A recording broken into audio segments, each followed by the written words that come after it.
आज के वीडियो में हम लोग सम प्रॉपर्टीज और डेफिनेट इंटीग्रल्स देखेंगे।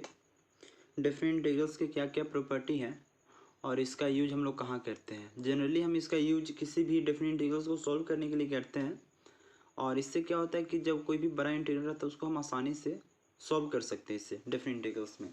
तो देखते हैं क्या क्या प्रॉपर्टी हैं डेफिनेट इंटीग्रल्स के। सो इसमें हमारा पहला प्रॉपर्टी आता है a to b fx dx। यदि हमारे पास कोई भी फंक्शन कोई भी इंटीग्रल हो from a to b fx dx तो उसे हम किसी दूसरे वेरिएबल के फॉर्म में लिख सकते हैं। Means a to b f of t dt। हाँ, इसका प्रूफ देखते हैं। इसका प्रूफ बहुत ही सिंपल है। मीन्स हम मान लेते हैं कि fx dx जो है उसका fx dx इसका इंडेफिनिट इंटीग्रल्स कैपिटल fx है। सो क्या हो जाएगा a to b fx dx हमारा capital fx from a to b equal to हमारा हो जाएगा f of b minus f of a। अब हम क्या करते हैं, हमारा लेफ्ट हैंड साइड हुआ और हम राइट हैंड साइड को सॉल्व करते हैं।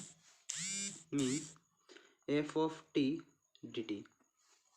सो अगर इससे भी सॉल्व करें तो हमारा आ जाएगा f of t from a to b। सो यहाँ आ जाएगा f of b minus f of a। सो यहाँ से क्या देखते हैं, LHS बराबर हमारा क्या आता है, RHS इक्वल है। सो यहाँ से हमारा जो थ्योरम है, जो प्रॉपर्टी 1 है वो हमारा प्रूफ होता है। इसका दूसरा प्रॉपर्टी है, जनरली हम इसका उतना ज़्यादा यूज नहीं करते। हमारा जो प्रॉपर्टी हो दूसरे प्रॉपर्टी का हम लोग ज़्यादा यूज करते हैं। Like a to b fx dx equal to हमारा होता है minus of b to a fx dx। मीन्स ये बोलता है कि अगर कोई भी इंटीग्रल है fx dx from a to b वो इक्वल होगा minus of b to a fx dx। Means यहाँ जो हमारा लिमिट था a to b, अगर उसे क्या कर देंगे, पहले b को और बाद में a को कर देंगे। मीन्स उसके जो लिमिट है उसको अगर इंटरचेंज करते हैं तो माइनस के बराबर होता है। इसका प्रूफ देख लेते हैं। लाइक सेम fx dx को अगर इंटीग्रेट कर तो हमारा एक कैपिटल fx आता है। सो इसका definite integral a to b fx dx वो इक्वल आएगा capital fx from a to b। सो इसे हम लिख सकते हैं f of b minus of f of a। ये हमारा क्या आ गया, LHS आ गया। अब हम RHS को सॉल्व करते हैं। क्या है हमारा minus of f of x dx from a to b from b to a from b to a। सो इसे क्या लिख सकते हैं, माइनस ऑफ fx dx का क्या हो जाएगा integration, f of x from b to a। तो इसे लिख सकते हैं minus of f of a minus of f of b। सो यहाँ से माइनस अगर हम मल्टीप्लाई कर दें तो क्या आ जाएगा हमारा minus of f of a minus minus plus f of b। ये इम्प्लाइज करता है कि हमारा जो इक्वल होगा f of b minus f of a। सो ये हमारा क्या है, RHS। सो यहाँ से हम क्या देखते हैं, LHS जो हमारा है वो इक्वल है RHS के। सो ये थ्योरम, ये हमारा प्रॉपर्टी भी यहाँ प्रूफ होता है। हमारा थर्ड प्रॉपर्टी है a to b fx dx वो इक्वल होगा a to c fx dx plus c to b fx dx। ये इम्पोर्टेंट प्रॉपर्टी है और ये बोलता है कि कोई भी इंटीग्रल अगर है हमारे पास fx dx from a to b तो उसे हम क्या कर सकते हैं, a to c और c to b दो डिफरेंट इंटीग्रल में उसे तोड़ सकते हैं। यहाँ एक हमारा कंडीशन होता है कि जो पॉइंट हमारा c है वो a और b के बीच में ही लाई करना चाहिए। मीन्स c जो हमारा है वो a और b के बीच में लाई करना चाहिए। सो इसको अगर हम देखते हैं तो कैसे कर सकते हैं, लाइक इसका जनरली हम यूज करते हैं जहाँ फंक्शन हमारा नेचर, जहाँ फंक्शन का नेचर चेंज होता है। लाइक अगर हम मॉडुलस फंक्शन ले लें तो उसमें जहाँ पर फंक्शन किसी वैल्यू के लिए निगेटिव हो और किसी वैल्यू के लिए पॉजिटिव हो तो उसमें हम लोग इसका यूज करते हैं। फॉर एग्जांपल इसे हम देखते हैं biographically. A to B F x D x है, मीन्स कोई भी हमारा फंक्शन है, ये हमारा एक्स इक्वल टू ए है और ये हमारा एक्स इक्वल टू बी है, और कोई भी बीच में कोई अगर पॉइंट है सी, तो ये बोलता है कि ए टू बी जो हमारा एरिया होगा वो इक्वल हो जाएगा a to c plus c to b, means a area this area plus this area के इक्वल हो जाएगा। इस प्रॉपर्टी का यूज हम लोग बहुत सारे इंटीग्रल को सॉल्व करने में करते हैं, जहाँ पर हमारा जो फंक्शन है वो डिसकंटिन्यूअस होता है। फॉर एग्जांपल अगर हम ले लें, लाइक कोई हमारे पास फंक्शन जो है वो कुछ इस टाइप से है और दूसरा जो हमारा फंक्शन है वो कुछ इस टाइप से है, मीन्स पॉइंट सी पर हमारा जो फंक्शन है वो डिसकंटिन्यूअस है। तो इस इंटीग्रल को सॉल्व करने के लिए from A to B F x D X हम लोग क्या करेंगे, ए टू सी में पहले इंटीग्रेट कर लेंगे, क्योंकि इस इंटरवल में क्या हमारा पास फंक्शन जो है वो कंटिन्यूअस है। जो हमारा फंक्शन का जो डिसकंटिन्यूटी है वो हमारा पॉइंट सी पर है। सो हम क्या करेंगे, ए टू बी पहले ए टू सी हम लोग इस इंटीग्रेट कर लेंगे, क्योंकि ए टू सी में जो हमारा जो फंक्शन है वो कंटिन्यूअस है, और सी टू बी दूसरे बार में हम लोग इंटीग्रेट कर लेंगे, क्योंकि सी टू बी भी हमारा जो फंक्शन है वो कंटिन्यूअस है। सो हम इसे क्या कर लेंगे, a to c f x D x plus c to B F x D x. So हम इस तरीके से कैलकुलेट करके हम किसी भी डिसकंटिन्यूअस फंक्शन का दो या दो से अधिक इंटरवल में ब्रेक करके हम इंटीग्रेशन को सॉल्व कर सकते हैं। एक्स में हम कोई एग्जांपल देख लेते हैं। फॉर एग्जांपल अगर मैं कोई ले लूँ y equal to greatest integer function of x, और इसे मैं अगर इंटीग्रेट करना चाहूँ like x equal to 1.5 to 3.2 1.5 to 3 ले लेते हैं हम लोग, greatest integer function x dx। अगर हमें इसका इंटीग्रेशन करना हो तो हम देखते हैं कि जो ग्रेटेस्ट इंटीजर जो फंक्शन है हमारा वो हर एक इंटीग्रल वैल्यू पर क्या होता है, वो डिसकंटिन्यूअस होता है। सो हम इसका प्रॉपर्टी नंबर 3 का यूज करके हम इसे सॉल्व करेंगे। अगर हम इसका ग्राफ देखें तो कैसा होगा इसका ग्राफ,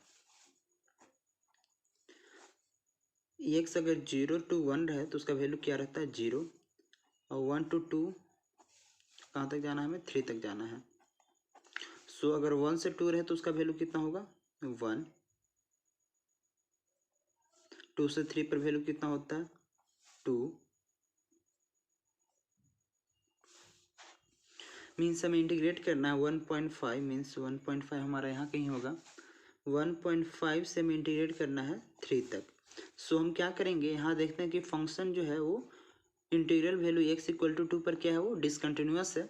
सो हम क्या करेंगे, माइनस 1.5 to 2 इंटीग्रेट कर लेंगे, फिर प्लस कर लेंगे 2 to 3। सो इसे हम लिख लेंगे 1.5 to 2 x dx plus 2 to 3 x dx। So यहाँ से हम देखते हैं अगर हम x का वैल्यू 1.5 और 2 के बीच लेते हैं तो उसका वैल्यू कितना आएगा 1। सो इसे लिखते हैं 1.5 इंटू 2, ये हमारा greatest integer function of x क्या हो जाएगा 1 dx प्लस 2 to 3। अगर कोई भी फंक्शन हमारा 2 और 3 के बीच में हो तो उसका कितना वैल्यू होता है 2। सो इसे हम लिख देंगे 2 dx। सो ये हो जाएगा हमारा x dx का integration x from 1.5 to 2 plus 2x from 3 to 2 to 3। सो इसे सॉल्व कर लेंगे, 2 माइनस 1.5 प्लस 2 बाहर 3 माइनस 2 1। सो हमारे यहाँ से आ जाएगा 2 minus 1.5, so 0.5 plus 2 equal to 2.5 हमारा आंसर होगा। इसे हम एरिया से भी फाइंड कर सकते थे, क्योंकि हम जानते हैं कि कोई भी अगर डेफिनेट इंटीग्रेशन है तो डेफिनेट इंटीग्रेशन क्या होता है, area bounded by the curve ही होता है। सो हम इसे क्या कर लेंगे, इसका इस एरिया प्लस इस एरिया को हम क्या कर लेंगे, दोनों को सेपरेटली सॉल्व कर लेंगे। सो अगर हम इसे एरिया देखें तो इस एरिया को अगर कैलकुलेट करते हैं तो 2 और 1.5 है, तो दोनों के बीच का डिस्टेंस कितना है 0.5। सो 0.5 दोनों के बीच का डिस्टेंस है, और हाइट कितना है 1। सो ये हमारा फिगर क्या बन रहा है, हमारा एक रेक्टेंगल बन रहा है। सो रेक्टेंगल का हमारा एरिया क्या होता है, रेक्टेंगल का हमारा एरिया होता है length into breadth. So length हमारा यहाँ पर कितना है 0.5 और ब्रेथ कितना है 1। सो कितना हो गया 0.5। इस शेडेड रीजन का एरिया कितना आया 0.5। अगर हम इसकी एरिया निकालें, इसका एरिया निकालें तो कितना आएगा 3 और 2 है। सो 1 इंटू 3 और 0 और 2 है, दोनों के बीच का कितना ब्रेथ 0 और 2 मीन्स 2। सो इसका एरिया आएगा 2। सो क्या करेंगे, इसका एरिया प्लस इसका एरिया निकालते हैं तो टोटल का एरिया आ जाएगा। सो 2 प्लस 0.5 इक्वल टू हमारा हो जाएगा 2.5। सो अगर हम एरिया से भी अगर कैलकुलेट करते हैं तो हमारा आंसर सेम होता है, और अगर हम डेफिनेट इंटीग्रेशन का प्रॉपर्टी अगर 3 यूज भी करते हैं तो उसका दोनों का आंसर हमारा सेम आता है। अब हम प्रॉपर्टी नंबर 4 देखते हैं, जो कि बहुत ही ज़्यादा इंपॉर्टेंट है। एनसीईआरटी अगर बुक देखें तो उसमें 80% जो हमारा क्वेश्चन है वो प्रॉपर्टी नंबर 4 से ही सॉल्व होता है। सो देखते हैं क्या हमारा प्रॉपर्टी नंबर 4 है। वो बोलता है कि अगर कोई भी इंटीग्रल है 0 to a fx dx, तो उसे हम लिख सकते हैं 0 to a f of a minus x dx। ये हमारा बहुत ही इंपॉर्टेंट प्रॉपर्टी है। इस प्रॉपर्टी का प्रूफ देखते हैं। 0 to a fx dx अगर हमारा है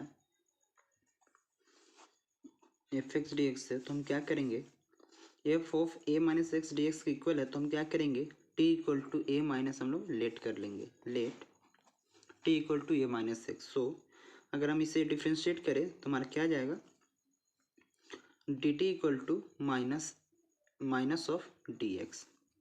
सो यहाँ से हम इसे क्या लिख सकते हैं 0 to a, और x हमारे यहाँ से क्या आ जाएगा, अगर t equal to a minus X है तो x को हम दूसरे साइड ले आएंगे तो x इक्वल टू क्या हो जाएगा a माइनस टी। सो हम एफ ऑफ एक्स क्या हो जाएगा हमारा a माइनस टी, और dx क्या हो जाएगा हमारा, क्या में कन्वर्ट हो जाएगा minus of dx equal to क्या यहाँ से आ जाएगा हमारा dx equal to minus of dt। So minus of dt यहाँ से लिख देंगे। अब हमारा आया ये लिमिट नहीं होगा, जब dt जब x के रिस्पेक्ट में था तब हमारा जो लिमिट था वो 0 to a था, बट अब तो हमारा जो टी के रिस्पेक्ट में अगर हम इंटीग्रेशन करते हैं तो उसका जब लिमिट जो है वो चेंज हो जाएगा। सो देखते हैं उसका लिमिट क्या होगा। So when x equal to 0, so T का वैल्यू क्या आएगा हमारा, और जब x इक्वल टू हमारा है a, तो उस समय हमारा टी का वैल्यू क्या आएगा। सो देखते हैं यहाँ से, तो हमारा रिलेशन है t equal to a minus X, तो x को हम क्या पुट करेंगे 0, so t equal to a minus 0। So यहाँ हमारा क्या आएगा t equal to a। So जब x का वैल्यू 0 था तो t का वैल्यू क्या आएगा हमारा a आएगा, और यहाँ से देखते हैं जब x इक्वल टू a था तो t का वैल्यू क्या आएगा। सो रिलेशन था हमारा t equal to a minus x. So x का वैल्यू कितना पुट करेंगे a, so a minus A equal to 0। So यहाँ से हमारा t का वैल्यू कितना आ गया 0। सो a टू 0 आएगा हमारा। सो हम लिख सकते हैं a 0 to a F of x D x वो इक्वल होगा, माइनस बाहर कर लेंगे a to 0 f of a minus T D t. So अगर यहाँ से हम देखें इसे, सो अगर हम प्रॉपर्टी सेकंड का यूज करें, जो हमारा प्रॉपर्टी सेकंड था जी a to b f of x D x वो इक्वल होगा हमारा negative of b to a F of x D x. So हम क्या यहाँ देखते हैं, हम इसे अगर माइनस को अगर हम रिप्लेस करें तो यहाँ से क्या आ जाएगा 0 to a F of a minus T D T. ये हमारा जो आया था वो हमारा बाई प्रॉपर्टी 2। बाई प्रॉपर्टी हम जानते हैं कि कोई भी अगर हमारा है function integration f of t D t वो इक्वल हो जाएगा a to B f of x D x. Means अगर हम इंटीग्रेट डी एक्स के रिस्पेक्ट में कर रहे हो या फिर टी के रिस्पेक्ट में कर रहे हो, दोनों का इंटीग्रल वैल्यू सेम आएगा। सो बाई प्रॉपर्टी वन इसे हम क्या लिख सकते हैं, 0 to A F of A minus x D x by property number one. So ये हमारा जो थ्योरम है वो यहाँ पर हमारा प्रूव्ड होता है। इसके बेस पर हम एक एग्जांपल देख लेते हैं। हम एक एग्जांपल कंसिडर कर लिए। ये हमारा एनसीईआरटी का ही क्वेश्चन नंबर 2 है। 0 to pi by 2 under root of sine x divided by under root of sine x plus root cos x D x. So इसमें हम क्या करते हैं, प्रॉपर्टी नंबर 4 यूज करते हैं। प्रॉपर्टी 4 क्या था, 0 to A F of x D x equal to 0 to A F of A minus x D X. अगर ये जो हमारा डेफिनेट इंटीग्रेशन है, अगर इसे सॉल्व करें तो ये सिंपल नहीं है, आराम से ये जल्दी आसानी से सॉल्व नहीं होगा। लेकिन यदि हम इसमें प्रॉपर्टी का यूज करें, डेफिनेट इंटीग्रेशन प्रॉपर्टी नंबर 4 का, तो ये आसानी से हम इसे सॉल्व भी कर सकते हैं। तो कैसे करेंगे आइए देखते हैं इसे। सो हमारा प्रॉपर्टी है 0 to pi by 2 f of A minus x. So अब हमारा जो एफ एक्स यहाँ पर क्या है, अंडर रूट साइन एक्स। पहले यहाँ पर एफ एक्स में पहले डिफाइन कर लेता हूँ। यहाँ एफ एक्स हमारा क्या है, under root sine x divided by under root sine x plus under root of cos of x. So हमें क्या फाइंड करना है, f of A minus x. So हमारा एक क्वेश्चन में क्या है, 0 टू ए। सो ए का वैल्यू हमारा क्या है, पाई बाई 2। सो हमें फाइंड करना है pi by 2 minus of x. So यहाँ से आ जाएगा हमारा क्या, under root of sine pi by 2 minus x divided by under root sine pi by 2 minus x plus under root cos pi by 2 minus x. So अगर इसे solve कर ले तो क्या होगा, sine pi by 2 minus theta क्या होता है, cos of theta. So under root cos of x divided by under root cos of x plus under root sine of x. So क्या कर लेंगे, हमारा जो इंटीग्रेशन था i equal to 0 to pi by 2 under root sine x divided by under root of cos x plus sine x D x, वो equal आ जाएगा किसके, equal under root cos x divided by under root cos x plus under root sine x D x के। सो अगर हम इसे i लेते हैं तो ये भी हमारा i के इक्वल है। सो हम इसे क्या करते हैं, जो हमारा ओरिजिनल जो क्वेश्चन था उसे हम 1 लेट करते हैं और ये जो इक्वेशन है उसे हम 2 लेट करते हैं। सो i हमारा, ये जो हमारा i है वो हमारा 1 है और ये जो हमारा i है ये हमारा 2 है। सो हम क्या करते हैं, i प्लस i दोनों इक्वेशन को हम क्या करते हैं, ऐड करते हैं। मीन्स एडिंग 1 प्लस हम क्या करते हैं, 1 और 2 को दोनों को ऐड कर देते हैं। दोनों को ऐड करते हैं तो क्या आएगा, i plus I equal to 0 to pi by 2 under root of sine X divide by under root of sine x plus under root cos x plus 0 to pi by 2 under root of cos X, ये हमारा D X आएगा, cos X under root of cos x plus under root of sine x D X. यहाँ हम देखें i plus आई क्या होगा हमारा, 2i 0 to pi by 2 under root sine x plus under root cos X. तो इसे लिख सकते हैं under root of sine x plus under root of cos x divided by under root of sine x plus under root of cos X D X. अब क्या देखते हैं कि ऊपर का न्यूमरेटर क्वांटिटी और डिनोमिनेटर क्वांटिटी दोनों इक्वल है। सो ये दोनों कैंसिल होकर कितने हो जाएंगे, 1। सो इसे हम लिख सकते हैं 0 to pi by 2 1 d x equal हो जाएगा कितने, 0 to pi by 2 d x. So इसे हम क्या कर सकते हैं, डी एक्स को इंटीग्रेट करें तो हमारा क्या आएगा, X from 0 to pi by 2। So यहाँ से लिख सकते हैं पाई बाई 2 माइनस 0। सो यहाँ से क्या आएगा हमारा पाई बाई 2। बट जो हम कैलकुलेट किए वो हमारा क्या है, 2i हम लोग कैलकुलेट किए हैं। सो हमें कैलकुलेट क्या करना था, i हमें कैलकुलेट करना था। सो हम क्या करेंगे, 2y इक्वल टू हमारा जो आंसर आया वो π/2 हुआ। सो आई हमारा क्या आ जाएगा π/2 इंटू 2, सो π/4 हमारा आंसर होगा। अब हम प्रॉपर्टी नंबर 5 देखते हैं। प्रॉपर्टी 5 क्या बोलता है, integration of F x D x from 0 to 2a वो इक्वल होगा 0 to a F of D x plus 0 to a F of 2a minus x D x. ये हमारा क्या हुआ प्रॉपर्टी नंबर 5। प्रॉपर्टी 6 क्या बोलता है, प्रॉपर्टी 6 हमारा क्या, प्रॉपर्टी 5 का ही एक स्पेशल केस है। मीन्स अगर हमारा इंटीग्रेशन हो 0 to 2a F of x D x तो हमारा वो इक्वल हो जाएगा 2 times 0 to a F of x D x और इक्वल हो जाएगा 0 कब, देखते हैं इफ़ अगर F of 2a minus x अगर हम ले लें एफ ऑफ एक्स तो हमारा क्या हो जाएगा, ये F x plus F x means 2 times F x हो जाएगा। Means 2 times 0 to a f x D x कब होगा, जब F of 2a minus x equal हो एफ ऑफ एक्स के। और 0 कब हो जाएगा, जब F of 2a minus X है वो इक्वल हो जाए माइनस ऑफ एफ एक्स के।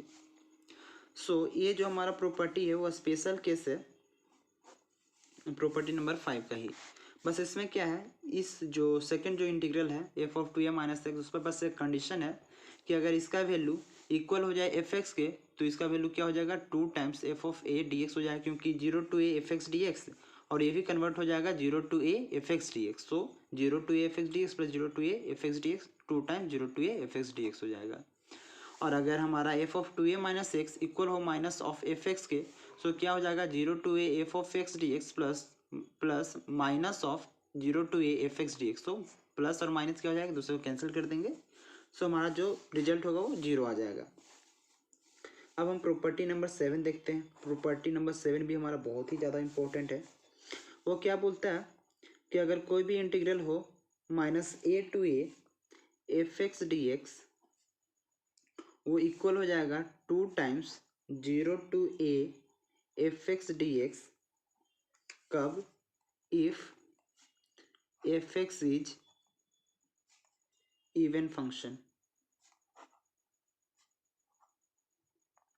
इवन फंक्शन का क्या मतलब है कि means f of minus x equal हो जाए एफ ऑफ एक्स के।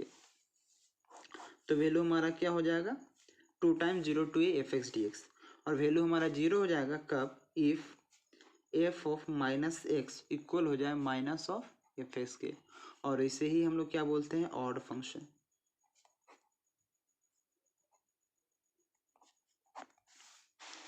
सो ये हमारा एक प्रॉपर्टी 7 हो गया कि कोई भी अगर हमारा इंटीग्रेशन हो -a to a f x D x तो इक्वल हो जाता है 2 times 0 to a f x D x कब, जब एफ एक्स हमारा क्या हो, इवन फंक्शन हो। और 0 कब हो जाएगा, जब हमारा जो फंक्शन है वो ऑड फंक्शन हो।